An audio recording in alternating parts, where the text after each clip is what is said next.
आप सभी को यीशु मसीह के नाम में प्रेम और शांति। आज हम यहाँ इकट्ठे हुए हैं ताकि हम परमेश्वर के वचनों को गहराई से समझ सकें। मुझे बहुत खुशी है कि आज आप सबने अपने कीमती समय में से इसे परमेश्वर को समर्पित किया। क्या आपने कभी सोचा है पुराने नियम और नए नियम में क्या अंतर है, या यह कि हमें इनमें से किसे पढ़ना चाहिए और पालन करना चाहिए? अगर आप इस सवाल से जूझते रहे हैं तो आप अकेले नहीं हैं। आज हम इस सवाल का जवाब बाइबल के वचनों के माध्यम से खोजेंगे। बहुत बार ऐसा होता है कि हम कोई नई किताब पढ़ने से पहले उसकी शुरुआत और अंत को देखने की कोशिश करते हैं, लेकिन अगर हम शुरुआत और अंत को अलग अलग समझे तो पूरी कहानी का अर्थ खो जाता है। ठीक इसी तरह बाइबल के पुराने और नए नियम को समझना आवश्यक है, क्योंकि ये दोनों मिलकर हमें परमेश्वर को पूरी योजना दिखाते हैं। आज हम चर्चा करेंगे पुराना नियम क्यों महत्वपूर्ण है, नया नियम हमें क्या सिखाता है, और दोनों को पढ़ने और पालन करने का सही तरीका क्या है। जैसा कि लिखा है, तेरा वचन मेरे पांव के लिए दीपक और मेरे मार्ग के लिए उजियाला है। तो आइए परमेश्वर के वचन को अपने जीवन का दीपक बनाएं और इसे समझने की यात्रा शुरू करें। पुराना नियम बाइबल का पहला हिस्सा है। इसमें 39 पुस्तकें हैं और हमें परमेश्वर की पहली योजना और उसके नियमों के बारे में बताती है। उत्पत्ति से शुरुआत। पुराना नियम बताता है कि परमेश्वर ने सृष्टि की रचना कैसे की और मनुष्य को उसके उद्देश्य के लिए कैसे चुना। उत्पत्ति 1:1। आदि में परमेश्वर ने आकाश और पृथ्वी की सृष्टि की।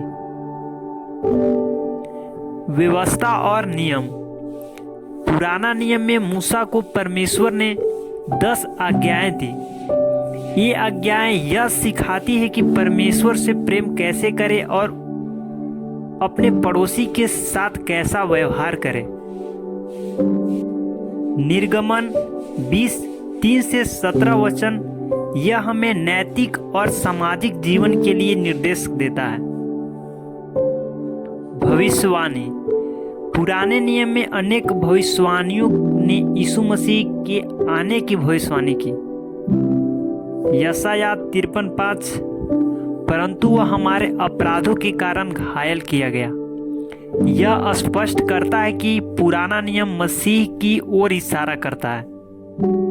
पुराने नियम ने हमें दिखाया कि मनुष्य अपने प्रयासों से परमेश्वर के साथ सच्चा संबंध नहीं बना सकता।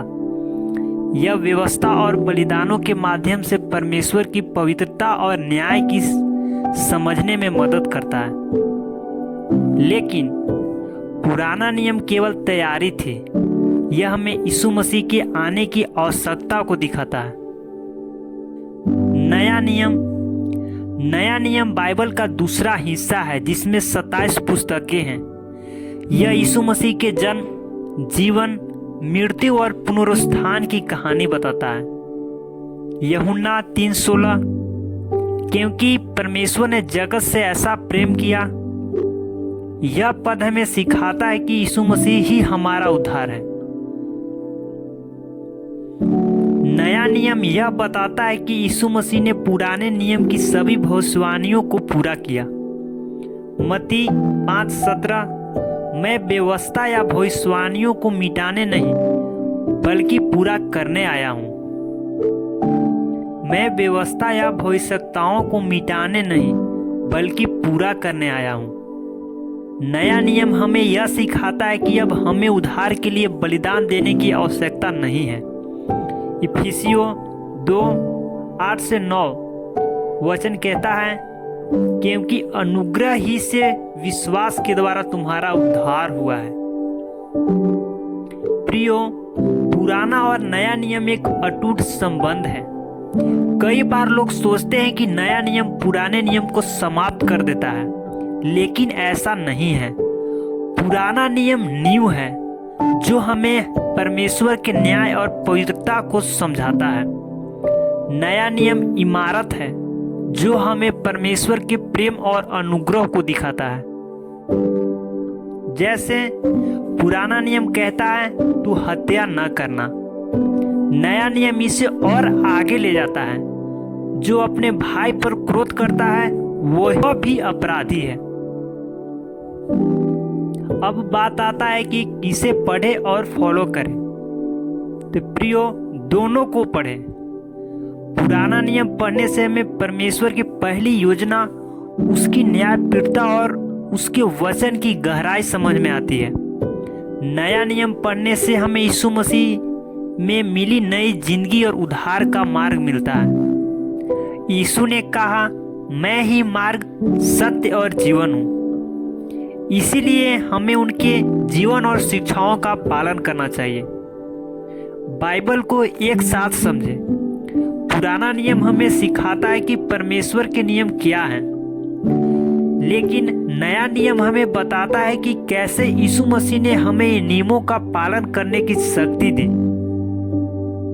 जी हाँ प्रियो, आप हर दिन पढ़ें। पुराना और नया नियम दोनों से एक एक अध्याय पढ़ें। उसके पाठ पर मनन करें। जो आपने पढ़ा उसे अपने जीवन में कैसे लागू कर सकते हैं, इस पर ध्यान दें। प्रार्थना करें, परमेश्वर से बुद्धि मांगे ताकि आप उनके वचनों को समझ सके। भाइयों और बहनों, पुराना और नया नियम एक सिक्के की दो पहलू हैं।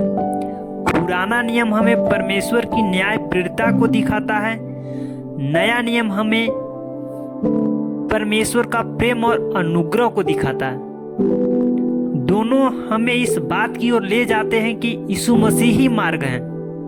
इसीलिए बाइबल को पूरे मन से पढ़ें, समझें और अपने जीवन में लागू करें। क्या आप यीशु मसीह के वचनों को अपने जीवन में जगह देंगे? क्या आप बाइबल को पढ़ने और उसके अनुसार चलने का संकल्प लेंगे? आज ही इसे निर्णय को ले और परमेश्वर के प्रेम और शांति का अनुभव करें।